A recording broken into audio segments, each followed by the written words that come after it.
నమస్తే గురుజీ. సాయిరామ్ అండి. ఎంత ప్రయత్నం చేసినా డబ్బు రావటం లేదండి. ఎన్నో ప్రయత్నాలు చేస్తున్నాం కానీ అస్సలు డబ్బు రావటం లేదు. ఏదైనా ఒక మంత్రమో తంత్రమో ఏదో ఒకటి చెప్పండి గురువుగారు. ఏం ప్రయత్నం చేస్తున్నారండి? బిజినెస్లు చేసాము, కొన్ని రోజులు ఉద్యోగం చేసాము, ఎన్నో పనులు, కాంట్రాక్ట్లు, ఎన్నో రకాలుగా ఎన్ని విధాలుగా ప్రయత్నం చేసినా డబ్బే రావటం లేదు గురువు. శర్మ గారు, డబ్బు ఎందుకు రాదండి? డబ్బు వస్తుంది, సరిపోవట్లేనండి. అలా కాదండి, ఏదో ఒక అస్సలు బిజినెస్ లో రావటం లేదు. జాబ్ చేశారు, అవును, మంచి శాలరీ వస్తుంది, వస్తుంది కానీ ఖర్చులు ఎక్కువ. ఖర్చులు ఎక్కువ. అవును, వాస్తవం. ఇన్కమ్ తక్కువ, లయబిలిటీస్ ఎక్కువ, ఖర్చు అవును. ఎక్కువ. అవునండి, కాబట్టి సరిపోవట్లేదు. It's not matching. Matching. Budget match అవ్వట్లేదు. సో ఎక్కడో అప్పు చేయబడుతుంది రోజు. అవునండి, ఎక్కడికి వెళ్ళి చేయి చాచాలి అప్పులప్పారావు. చాలా సార్లు అట్లా అయింది కూడా. ఎంతో మంది ఉన్నారండి అప్పులప్పారావులు. శాలరీ వస్తుంది, సరిపోవట్లేదు. సరిపోవటం. కుటుంబం పెద్దది. అంటే ఊహించని ఖర్చులు, ఉల్టా ఖర్చు అంటారు కదా, అటువంటివి ఎక్కువ అవుతున్నాయండి. మరి ఏం చేయాలి? మీరు ఏదో ఒకటి స్పష్టంగా అడగండి. అంటే డబ్బు రావట్లేదా, లేకపోతే డబ్బు వస్తుంది ఊహించని ఖర్చులతో సతమతం అవుతున్నారా? డబ్బు రావటం లేదు. డబ్బు రావట్లేదు కదా. వాస్తవం. బిజినెస్ చేస్తున్నారా, ఉద్యోగం చేస్తున్నారా? బిజినెస్ చేస్తున్నాం. ఎందుకంటే బిజినెస్, ఉద్యోగం చేసేవాడికి ఫిక్స్డ్ ఇన్కమ్. అవునండి, బిజినెస్ చేస్తున్నాము. ఎంత ప్రయత్నం చేసినా కూడా వచ్చినట్టు అవుతుంది, ఏదో ఎక్కడో బ్రేక్. షాపా? బిజినెస్ అంటే ఏంటి? షాపా అంటే కాంట్రాక్ట్ చేస్తాం, కన్సల్టెన్సీ. కాంట్రాక్ట్, అవును, సివిల్ కాంట్రాక్ట్, Civil. ఏదో కాంట్రాక్ట్ అనుకోండి. అవును, డబ్బు రావట్లేదు, గిట్టుబాటు అవ్వట్లేదు, లాస్ లాస్ లాస్ లాస్. అవును. అంతే. చాలా విసిగిపోయినాం అసలు. మీరు టెండర్లు ఏమైనా తక్కువ రేట్లు ఇస్తున్నారు? అట్లా కాదండి, మేము బాగా ఆలోచించి ఒక మంచి గ్రూపు కలిసి ఉన్నాము. ఎంత చేసినా కూడా వచ్చే టెండర్లు రాకపోవడం, చేసిన పనులకు బిల్లులు రాకపోవడం, చాలా ఇబ్బంది ఉందండి. చాలా కష్టపడుతుంది. అప్పులు పెరుగుతున్నాయా? చాలా, అసలు ఊహించని రీతిలో పెరిగిపోతుంది. అంటే ఒక్కసారి ఇప్పుడు ఒకటి రెండు పనులు చేశారు, డబ్బు రావట్లేదు, అవును, అప్పులు అవును, చేశారు, అవును. అక్కడికి ఆగిపోవాలి.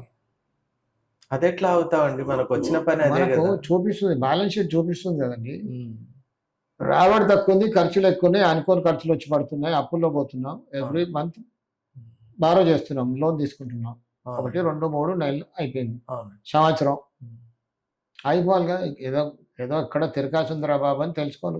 మనిషికి మానవుడు కాదు, తెలివి ఉంది కదా. అవును. కానీ కాదు, బిజినెస్ చేసే వాళ్ళకి ఏంటి ఆశ? నెక్స్ట్ టైం ఈ రోజు వస్తుందేమో, ఆ రోజు వస్తుందేమో, ఎక్కడి నుంచో తీసుకొచ్చి మళ్ళీ పెడతారు. అవునండి, నా ఫ్రెండ్స్ కూడా అదే చెప్తారు కదా, ఈసారి కాలేదు. కొంతమంది గ్యాంబ్లింగ్ అలవాటు ఉన్న వాళ్ళు కూడా అంతే. ఈ రోజు పెట్టాము, పోయింది. ఒకసారి వచ్చింది, రెండు సార్లు వచ్చింది, మూడోసారి పోయింది, నాలుగోసారి పోయింది. అరే బాబు, మళ్ళా అందులో పోతే హెవీ అమౌంట్ పోయింది కాబట్టి హెవీ అమౌంటే పెట్టాలి. వస్తే మళ్ళీ ఒకసారి వస్తుందని పోతా ఉంటుంది, ఇంకా రాదు. సో బిజినెస్ చేసేవాడు కూడా గ్యాంబ్లింగే కదండి ఇది. ఒక రకంగా గ్యాంబ్లింగ్. ఒకసారి అయిపోయింది, మనం తెలుసుకోవాలి, మన టైం బాగలేదు, సంథింగ్ ఈజ్ రాంగ్, నా ఇంట్లో ఎక్కడో దోషం ఉంది, లేదా నా ఆఫీస్లో ఎక్కడో దోషం ఉంది. మీకు ఎక్స్పీరియన్స్ బిజినెస్ మెన్, అవునండి, అన్ని తెలిసే చేస్తున్నారు. అవునండి, కానీ పోతున్నాయి, డబ్బులు పోతున్నాయి, గొడగొట్టుకుంటారు, లాస్ అయిపోతున్నారు. మీరు ఏదైనా అప్పులు. మంత్రాలు పక్కన పెట్టండి, మంత్రాలు చింతకాయలు రాలుతాయా? అంటే రాలుతాయా? మీరు మంత్రం కూడా ఇస్తారా అని విని వచ్చాము. నేను అడిగింది చెప్పండి, మంత్రాలకి చింతకాయలు రాలుతాయా? అంటే అట్లా అంటారు కదండి, కాబట్టి సంగీతానికి రాళ్ళు కూడా కరుగుతాయి, మంత్రానికి కూడా చింతకాయలు పడతాయి నిజంగా. పడాలి, కన్ఫ్యూజ్ అయ్యారు మరి అడిగితే. పడాలి కూడా. రాగానికి అంత శక్తి ఉంది. రాగం అంటే ఏంటి? Sound, vibration. రాళ్ళను కరిగి, ఏరా అంటే ఏరా అంటే కోపడ్డట్టుగా ఉంటుంది, సౌండ్, అది రాగం.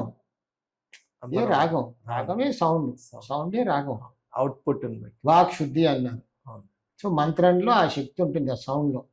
తర్వాత మంత్రంలో శక్తి లేదనడానికి కాదు, మంత్రంలో శక్తి ఉంది, కానీ మనకు సంకల్పం కావాలి.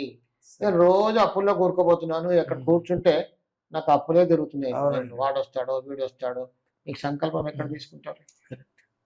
అంటే మంత్రం జపం చేయడానికి ఆ నిష్ఠా నియమంగా కూర్చోవాలి, దానిపైన దృష్టి పెట్టి మంత్రం జపించాలి. అది అవ్వదు కదా, ఇది ఎటో పోతుంది కదా. వాడు వస్తాడేమో, వీడు వస్తాడేమో, వీడు అడుగుతాడేమో, అతనికి ఏం చెప్పాలి, కమిట్మెంట్స్ ఉంటాయి కదా గురువు గారు. అంటే ఇక్కడ సంకల్పం తీసుకోవడం కుదరదు. అలాంటప్పుడు మంత్రం అడిగి వేస్ట్. మంత్రం ఏం పని చేయదని మంత్రంకు చెడ్డ పేరు వస్తుంది. మంత్రంలో శక్తి ఉంది. ఎప్పుడో సంకల్పం ఉంటే మీ మైండ్ అక్కడ నిష్ఠగా అక్కడ నిలబెట్టగలిగితే కదా, పంచభూతాలను కూడా జయించేస్తుంది మంత్రం. వాస్తవం. కానీ అంత సంకల్పం మనలో రావాలంటే ఏ చీకు చింత ఉండకూడదు. అది అప్పుల్లో కూరుకుపోయి ఉందాం, ఇప్పుడున్న పరిస్థితిలో కష్టం సో కదా. మంత్రం అడగకూడదు. మరి అక్కడ ఏమవుతుందంటే చాలా మంది మంత్రాలు చెప్తున్నారు, ఉమ్, యూట్యూబ్ లో కూడా నేను చూసా. ఈ మంత్రం చెప్పించండి కోట్లు వస్తాయి. అవును. మంత్రానికి వస్తాయండి, ఎప్పుడు వస్తుంది? మీ సంకల్పం కరెక్ట్ గా ఉంటే వస్తాయి. సంకల్పం. ఆల్రెడీ మీరు బాధల్లో ఉన్నారు. అవునండి. ఇప్పుడు మహామృత్యుంజయ మంత్రం ఉంది అవును. కదా, మహామృత్యు అది జపిస్తే ఎటువంటి అనారోగ్యాలైనా దరిదాపుల్లో కూడా రావు. ఉన్నా పోతాయి. అవును. దోషం ఉన్న పోతుంది. మన ఆరోగ్యం బాగాలేదు, ఉమ్, మనం ఎలా జపించగలం? కరెక్ట్. అవునండి. మిస్టర్ కొంతమందిని చెప్పారు. కూర్చోబెట్టి వాళ్ళు జపిస్తే పోతుంది అని కూర్చోబెడతారు. అవును. వాళ్ళు జపిస్తే మీకు పోతుందా? ఉమ్. మీకు ఆకలి అయితే వాడు అన్నం తింటే మీ కడుపు నిండుతుందా? అంటే మంత్రం సూక్ష్మం కదా గురువు. ఆకలి ఎవరికి అవుతుందో వాళ్ళు తింటేనే కడుపు నిండుతుంది కదా. ఆకలి మీకు అవుతుంది, వాళ్ళు మంత్రం జపిస్తే మీకేమవుతుంది? యజ్ఞాలు హోమాలు ఎలా ఉంటాయి, వేరే వాళ్ళు చేస్తారు. కొన్ని మంత్రాలు మనకు మనం సొంతం చేసుకోవాలి. మీ బాడీలో ఆ ఔరా క్రియేట్ అవ్వాలి, ఆ ఎనర్జీ క్రియేట్ అవ్వాలి, ఆకర్షణ శక్తి రావాలి అంటే నువ్వే జపించాలి. అంత మాత్రంలో మహామృత్యుంజయ మంత్రానికి శక్తి లేదు అనలేము, ఉంది. ప్రతి మంత్రానికి శక్తి ఉంది. రామ్ అనే మంత్రానికి కూడా శక్తి ఉంది. ఊరికే రామ రామ రామ రామ అంటే కాదు, సంకల్పం. ఆ సంకల్పంతో అనాలి. గాయత్రి మంత్రానికి అమోఘమైన శక్తి ఉంది. ప్రతి మంత్రానికి శక్తి ఉందండి. ప్రతి అక్షరం కూడా మంత్రమే. అవును. Sound sound Vibration. వైబ్రేషన్. అవును గురువు గారు. అంతేగాని మనకి ఎన్నో ఆలోచనలు, వ్యసనాలు, ఈ అప్పులు ఇవన్నీ ఉన్నాయి, కొనుక్కుంటున్నాం మనం. ఎక్కడ సంకల్పం తీసుకోగలరు మీరు? డిస్టర్బ్డ్ గా ఉన్నాం. దాంతో మీరు ఏదో చెప్పాడు కదా గురుగారు చెప్పారని కూర్చొని రోజు జపిస్తారు, బట్ ఆ సంకల్పం కాలే కదా. అవును. తీరా జపించి ఏం రాలేదు, ఉమ్. వస్తుందో లేదో అని జపిస్తారు. ఒక ఈ మంత్రం పని చేస్తుందో లేదో అని అట్లా కూడా చెప్పిస్తారు. అనిపిస్తుంది. అవ్వదు కదా. మీ తప్పు కదా, అది మీ ఉన్న పరిస్థితులు అవి. పరిస్థితి అలా. కాబట్టి మీకు అది ఫలించదు. ఉమ్. అంత మాత్రంలో ఆ శబ్దానికి శక్తి లేదు, ఆ మంత్రానికి శక్తి లేదంటే కాదు. మనలో అన్ని కరెక్ట్ గా ఉండి జపిస్తే అన్ని బాగున్నవాడు ఎందుకు జపిస్తాడండి? జపిస్తాడు వాడికి ఏం అవసరం లేదు. లేదండి, అసలు పట్టించుకోడు. అప్పుడే చేయాలి, అప్పుడు ఇంకా మంచి రిజల్ట్స్ వస్తాయి. ఇంకా ఫర్ ఆ బెటర్ శక్తి వస్తుంది.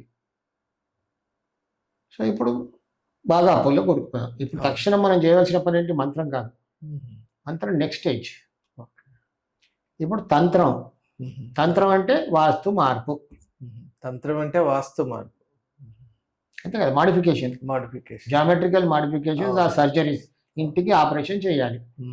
స్థలంలో ఎక్కడ దోషం ఉందో అది సవరించాలి.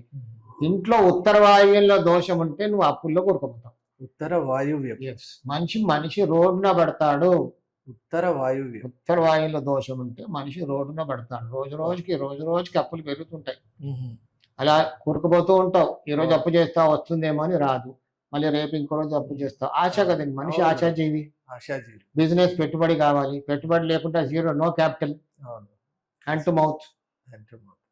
సో తీసుకొచ్చి పెడుతూ ఉంటావు, కానీ ఏమీ అవ్వదు. ఎందుకంటే అక్కడ తంత్రం లేదు, అక్కడ నువ్వు వాస్తు సరిగ్గా లేదు కాబట్టి పోతూనే ఉంటాయి. స్వాహ. అలాగే అవుతుంది. అగ్నిదేవుడు కూర్చోన్నాడు, స్వాహ. ఎన్ని వేయగానే స్వాహ మింగేస్తాడు. ఉత్తర వాయువులో దోషం ఉంటే ఎంత కష్టపడ్డా. దోషం అంటే ఎలా అంటే దోషం అంటే ఇందాక చెప్పా, జ్వరం రావడానికి ఎన్నో కారణాలు, ఇన్ఫెక్షన్ ఏదో ఉంటాయి. సో దోషం అనడానికి ఉత్తర వాయువ్యం దోషానికి కారణాలు ఎన్నో, అంటే రకరకాల ఫామ్ లో ఉత్తర వాయువ్యం దోషం ఉంటుంది. ఉత్తర వాయువులో గొయ్యి, ఉత్తర వాయువ్యంలో ఫ్లోరింగ్ ఎత్తుగా ఉండడం, ఉత్తర వాయువ్యం పెరిగి ఉండడం, రూమ్ పెరిగి ఉండడం, ఉత్తర వాయువ్యం కప్పేయబడి ఉండడం, ఉత్తర వాయువ్యం వీధిపోటు ఉండడం, ఉత్తర వాయువ్యంలో ద్వారం ఉండడం, ఉత్తర వాయువ్యంలో గేట్ ఉండడం.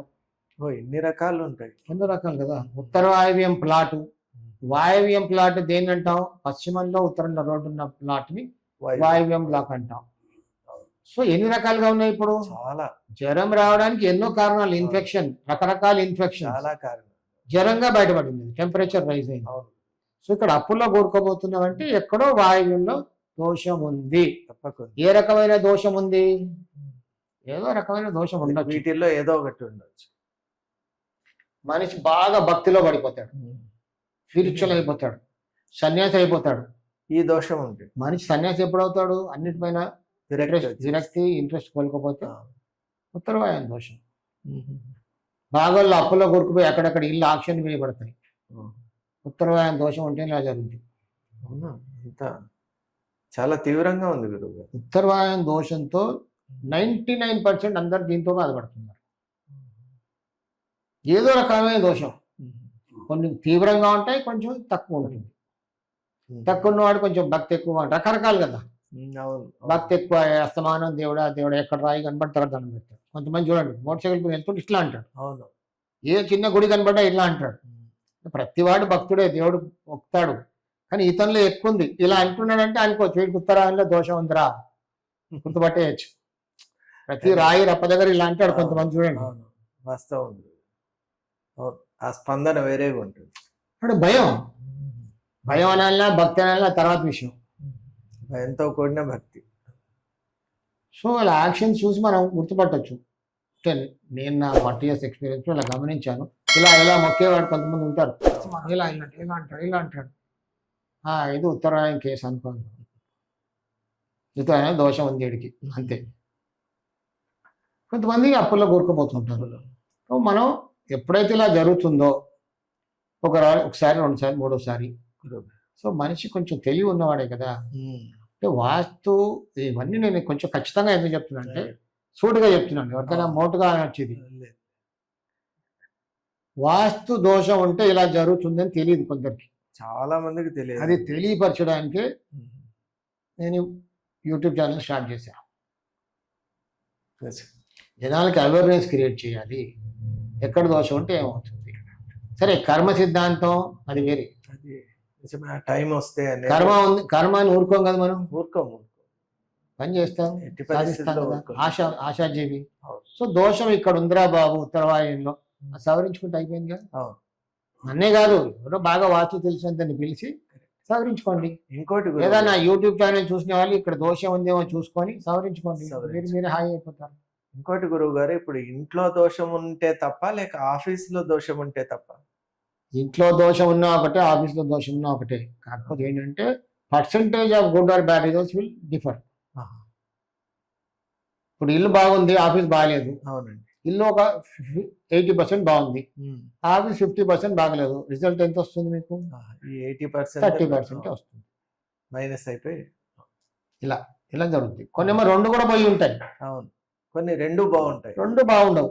బాగున్న వాడికి అసలు ఏం లేదండి, వాస్తు గురించి పట్టించుకోడు. నా అంతటి గొప్పవాడు ఇంకోటి లేదంటాడు, విరయిగుతాడు, ఆకాశాన్ని తలదంతా అంటాడు. బాగున్నవాడి సంగతి కాదండి, బాగలేని వాడి సంగతి మనకు కావాలి. బాగలేని వాళ్ళని బాగు చేయడం మన ఉద్దేశం.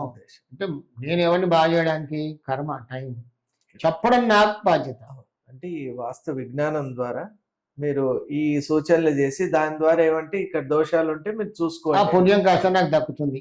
తప్పక గురువు గారు, దేవుడు నాకు అవకాశం ఇచ్చాడు. ఎందుకంటే నేను ఇంత ఖచ్చితంగా ఎందుకు చెప్తున్నాను మీరు అడగచ్చు. అవును, నేను ముఖ్యంగా ఈ మాట అడగాలనుకున్నాను. మీరు ఇలా చేస్తే ఖచ్చితంగా జరుగుతుంది అంటున్నారు, అది ఎలా చెప్పగలుగుతున్నారు? ఇంత ఖచ్చితంగా ఎలా అంటే నేను అన్ని కూడా చూసా నా జీవితంలో ఇవన్నీ ఐ అండర్వెంట్. నేను ఇంత ఖచ్చితంగా చెప్తున్నానంటే నేను అప్పుల్లో కూరుకుపోయా ఒకప్పుడు. అదేంటి మీరెలా? వాస్తు తెలుసుకున్నాక, వాస్తు మార్పు చేశాకే బాగుపడ్డా. ప్రతి కష్టం పడ్డా నేను, ప్రతి ఒక్క దోషాన్ని ఫలితం అనుభవించాను నేను. ఐఎమ్ లివింగ్ ఎగ్జాంపుల్, గర్వంగా చెప్తాను నేను. ఇందులో సిగ్గుపడవలసిన పని ఏం లేదుగా. ఏం సిగ్గుపడేది ఏం లేదండి. నేను ఈ శాస్త్రాన్ని వాడుకున్న తర్వాతే బాగుపడ్డా. మరి నిజంగా మీరే ఒక లివింగ్ టెస్టిమనీ. ఇంకా అయిపోయింది, రేపు ఎలా చచ్చిపోదాం అనుకున్నా, తర్వాత తెలిసింది కాబట్టి పాటించా, బాగుపడ్డా.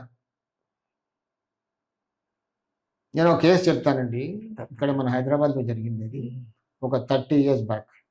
30 years నేను ప్రొఫెషన్లోకి వచ్చాక 10 years తర్వాత ఒక బిజినెస్ మ్యాన్, ట్రాన్స్పోర్ట్ కంపెనీ ఉంటుంది అతనికి, సొంత ఇల్లు, పెద్ద ఇల్లు, అని లాస్. ఎక్కడెక్కడో తిరిగి లాస్ట్ నా దగ్గరకు అందరు కూడా సాయిబాబా ఎందుకో తెలియదు కానీ నేను మొదలుపెట్టినప్పటి నుంచి కూడా ఈ ప్రొఫెషన్లో వచ్చిన పంచి ఎక్కడో తిరిగి తిరిగి లాస్ట్ నా దగ్గరకు వస్తారు జనాలు. సో వీళ్ళు ఒకసారి చూద్దాం. అదే. నా దగ్గరకు వచ్చి ఇంకా మళ్ళీ రిటర్న్ పోలే, అందరూ బాగుపడ్డారు. అది కర్మ సిద్ధాంతం అనుకుంటాను. నేను రుణపడి ఉంటాను వాళ్ళకి, ఆ రుణం నేను తీసుకుంటాను అంతే. వాళ్ళ సేవ చేసుకుంటా అంతే, బాగుపడ్డాను. సో బాగా లాస్ అయిపోయాడు. ఎవరో చెప్పింది అంత ఇల్లు పగలు కొట్టుకున్నాడు. అప్పటికే వేరే వాస్తు వాళ్ళు చూశారు. పెద్ద ఇల్లు అండి బాబు, నాకంత కొంప. పగలు కొట్టుకున్నాడు, అన్ఫినిష్డ్. నా దగ్గరకు వచ్చాడు, వెళ్ళా ఇంటికి. నేను కొన్ని మార్పులు చెప్పా, చేస్తున్నాడు. ఇంకా ఒక 2-3 టైమ్స్ వెళ్ళి వచ్చా. ఒకసారి భార్యాభర్తలు ఇద్దరు వచ్చారు నా దగ్గరికి. గురుగారు ఇంకా లాస్ట్ మళ్ళీ కలిసేసిపోయి ట్యాంక్ బండ్లో దూకేద్దాం అనుకుంటున్నాం, అసలు అవ్వట్లేదండి మాతో. మీరు చెప్పారు బాగానే ఉంది, చేస్తున్నాం, బట్ ఎక్కడి నుంచి డబ్బులు రావట్లేదు. మార్పులు చేద్దామంటే కూడా అవ్వట్లేదు, ఆపుతోంది. పనులు కూడా పారిపోతున్నారు అంటే. అన్న చూడండి, పని వాళ్ళు లేబర్ రాగానే అంత పడిపోయినట్టుంది, ఇల్లంతా బూత్ బంగ్లాలా కనబడుతుంది. భయపడుతున్నారు. ఒక చూడంగానే నేను అతనికి ఏం చెప్పానంటే, పని వాళ్ళని కొంచెం మంచిగా చూసుకోండి, వాళ్ళకి కొంచెం భోజనం పెట్టండి, టీ కాఫీ ఇవ్వండి అంటే, అతను ఏం చేశాడంటే పని వాళ్ళు రాగానే ప్రొద్దున్నే ఇస్తరాకులు వేసేసి అన్నం పెట్టాడు, తినడం రాని. ఇంకా పనే స్టార్ట్ అవ్వలే. లోపల నుంచి కూర తెచ్చి లోపల లేచి పారిపోయారు. వాళ్ళు ఏమనుకున్నారు, వీడేదో మనకేదో వేసేసి ఇక్కడ బలిస్తాడేమో, ముందే అన్నం పెడుతున్నాడు ఏంట్రా బాబు. వాళ్ళు లంచ్ టైంలో వాళ్ళకి అన్నం పెడితే బాగుండేది, అనుమానాస్పదంగా ఉంది. మరి పరిగెత్తుకొచ్చాడు, సార్ ఇలా ఇలా జరిగింది. అప్పుడు ఎందుకు పెట్టావు బాబు, వాళ్ళు మధ్యాహ్నం వాడికి భోజనం ఇస్తే వాడు దీవించేవాడు కదా నిన్ను. అవునా, ఇదొక తప్పు చేశాం కదా, అయినా ఇప్పుడు మాత్రం అవ్వట్లేదండి, ఇంకా వీల్ ఎండ్ అవర్ లైఫ్. భార్యాభర్తలు ఇద్దరు వచ్చారండి. నా జీవితంలో ఫస్ట్ కేసు ఇది. నేను సరే చచ్చిపోండి, ఏం చేద్దాం, ఆపలేం కదా నేను. కానీ ఒక రిక్వెస్ట్, నేను రేపు మీ ఇంటికి వస్తాను, వచ్చిన తర్వాత ఎల్లుండి చచ్చిపోండి. కరెక్ట్. అలా అంటారా, సరే లాస్ట్ ఛాన్స్. సరే నేను నా కారు తీసుకుని వెళ్ళా. సరే ఆటోలో వెళ్ళిపోయా, ఆ కారు ఉండింది అప్పటికి. వీళ్ళు చూసా, సరే అంత బొడగొట్టుకున్నారు. ఒక దగ్గర ఒక రేకు ఉంటే ఆ రేకు తీసుకొచ్చి ఒక దగ్గర పెట్టా.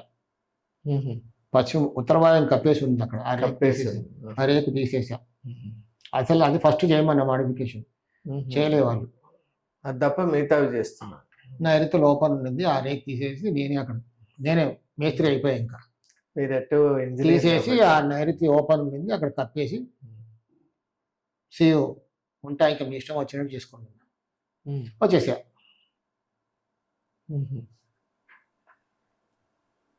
2-3 months తర్వాత మళ్ళీ వచ్చాడు. 2-3 months అంటే అప్పటికి ఉన్నారు. ఇంకా నేను చచ్చిపోతాను, ఇంకా చావలేదు ఏంటండి అంటే. అతను ఏమన్నాడంటే, లేదు విశ్వకర్మ గారు, మీరు మిమ్మల్ని నమ్మితే మీరు ఇంత మోసం చేస్తారా మాకు, అసలు అక్కడ కప్పేయద్దంట కదా నైరుతి మూల, మీరు కప్పేసి వచ్చారు. అవును కప్పాను, ఎందుకు, మీరు చావద్దని కప్పాను, చావలే కదా ఇప్పుడు, సూసైడ్ చేసుకోలేదు మరి, చేసుకోలేదు. అవునండి, ఇంకా చేసుకోమండి, ఎందుకంటే మాకు ధైర్యం వచ్చేసింది. ఇప్పుడు అప్పున్నాం, ఇస్తాం, మెల్లగా ఇస్తాం, అంతే, సొంత ఇల్లు ఉంది, రేపు ఇస్తామని చెప్పేసాం అందరికి.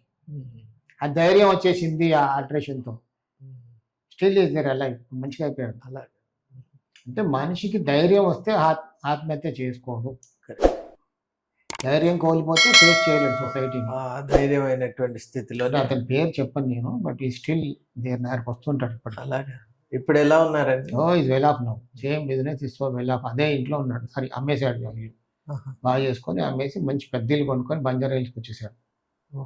అంత ఎదిగాడు. ఇంకా దగ్గరకు వస్తుంటాడు, దండం పెట్టి పోతుంటాడు. నేను ఊరికే రావద్దు, డాక్టర్ దగ్గరికి ఊరికి వస్తామండి, జ్వరం వచ్చినప్పుడే రావాలి, నేను మర్చిపోవాలి. ఊరికే వస్తుంటే నీకు ఎప్పుడో రోగం ఉన్నట్టే, అదే నా ప్రిన్సిపల్. అది ఊరికే రాకూడదు, ఏదైనా బాధ ఉన్నప్పుడు డాక్టర్ దగ్గరికి వెళ్తాం, ఎక్కడైనా కనపడితే హాయ్ హలో అనాలి, అంతే కదా.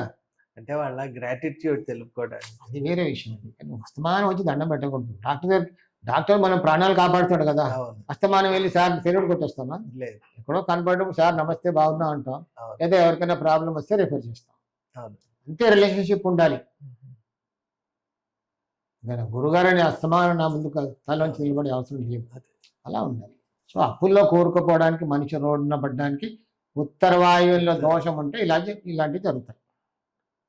చాలా చాలా చక్కగా చెప్పారు గురువు గారు. ధన్యవాదాలు. సాయి రక్ష. ఈనాటి కార్యక్రమం చాలా మందికి ఒక చిన్న కనువిప్పుగా కూడా ఉండొచ్చు. ఎందుకు నేను ఈ పదం వాడుతున్నానంటే, మనలో చాలా మంది ఎన్నో ప్రయత్నాలు చేస్తుంటాం, ఎన్నో రకాలైనటువంటి వెంచర్స్ చేస్తుంటాం. దేంట్లో కూడా మనకు కలిసి రాకపోవచ్చు. మనం రిపీటెడ్గా ప్రయత్నం చేస్తున్నా కూడా డబ్బు అసలు రానటువంటి ఒక చాలా క్లిష్టమైన పరిస్థితులు మనం ఎదుర్కొంటూ ఉంటాం. మరి మనందరి కోసం రూపొందించబడినటువంటి వీడియోనే ఇది. ఈరోజు గురువు గారు మన అందరి కోసం ఒక చక్కటి సూచన చేశారు. అసలు దీనికి కారణం ఏంటి అంటే ఉత్తర వాయువ్యం. అక్కడ ఉన్నటువంటి దోషం ఏదైతే ఉందో ఆ దోషాన్ని కనుక మనం సరిగా గుర్తించగలిగి దానికి ఎలా అయితే పరిహారం చేయాలో, ఆ దోషాన్ని మనం ఎలా అయితే రెక్టిఫై చేసుకోవాలనో ఆ మార్గాన్ని కూడా వారు సూచించారు. ఆ విధంగా కనుక మనం చేసినట్టయితే తప్పక మనం ఏదైతే కోరుకుంటున్నామో ధన ప్రాప్తి అనేది ఖచ్చితంగా కలిగి తీరుతుంది. వారిని ఒక ప్రశ్న కూడా వేశాం, మీరు ఇంత ఖచ్చితంగా ఎలా చెప్పగలుగుతున్నారని. దానికి వారు ఇచ్చిన సమాధానం నిజంగా మన అందరు కూడా గుర్తుపెట్టుకోవాలి. నేను కూడా ఒకప్పుడు ఇంతకంటే దారుణమైనటువంటి పరిస్థితుల్లో నుంచి కేవలం వాస్తు శాస్త్రాన్ని నమ్ముకొని ఈరోజు ఈ పరిస్థితిలో ఈ స్థితిగతుల్లో ఉన్నారు అని వారు ఒక లివింగ్ టెస్టిమనీగా మన ముందు ఉన్నారు. కాబట్టి ప్రతి ఒక్కరూ దీన్ని గమనించాలి. అలాగే ఈ వీడియో కనుక మీకు నచ్చినట్టయితే please do like, share and subscribe. అలాగే ముఖ్యంగా మీ యొక్క వాల్యుబుల్ కామెంట్స్ మాకు చాలా ముఖ్యం. ఎందువల్ల అంటే మీ కామెంట్స్ ద్వారానే మీ మనోగతాన్ని అలాగే మీ యొక్క విషయాల్ని మా వరకు చేర్చేటువంటి ఒక అవకాశం ఉంది. కాబట్టి మనం వీటిని గురువుగారి ముందు కూడా తీసుకొని వెళ్తాం. అలాగే చక్కటి సూచనలతో వెళ్తున్నటువంటి ఈ కార్యక్రమంలో మరికొన్ని వీడియోస్ కనుక మనం రూపొందించుకోవాలి అంటే దానికి మీ యొక్క సహాయం అనేటువంటిది అనివార్యం. కాబట్టి మీరు ఈ జ్ఞాన యజ్ఞాన్ని కొనసాగించడానికి మాతో పాటు ఉంటారని విశ్వసిస్తూ ధన్యవాదాలు. ఒక శుభవార్త త్వరలోనే ప్రారంభం. ఒక అరుదైన విలువైన అవకాశం. గృహిణులకు, బిగినర్స్ మరియు సీనియర్ సిటిజన్ల కోసం లైవ్ ఆన్లైన్ విశ్వకర్మ వాస్తు క్లాసెస్. పుస్తకాల వాస్తు కాదు, నిజ జీవితంలో పనిచేసే సాధారణ ఆచరణాత్మక నివారణలు. గత 40 సంవత్సరాలుగా ఫుల్ టైం కన్సల్టెంట్ గా లైవ్ టీవీ ప్రోగ్రామ్స్ ద్వారా వేలాది కుటుంబాల జీవితాల్లో మంచి ఆరోగ్యపరమైన మార్పు తీసుకొచ్చిన వాస్తు యోగి శ్రీ కెఎల్ విశ్వకర్మ గారి చేత 21 రోజులు లేదా 4 వారాల లైవ్ ఆన్లైన్ క్లాసెస్. గృహిణులకు సులభంగా అర్థమయ్యే విధానం, బిగినర్స్ కి స్పష్టమైన వివరణ, సీనియర్ సిటిజన్లకు అనువైన క్లాసులు, ప్రశ్నలు సమాధానాలు లైవ్ లోనే. సర్టిఫికేట్ కూడా ఇవ్వబడును. మీ ఇంటి శాంతి, ఆరోగ్యం, సంపదకు వాస్తు ఎలా సహకరిస్తుందో ఇప్పుడే తెలుసుకోండి. ఆసక్తి ఉన్నవారు వెంటనే 9848045677 వాట్సాప్ నెంబర్కి కాల్ చేసి రిజిస్టర్ చేసుకోండి.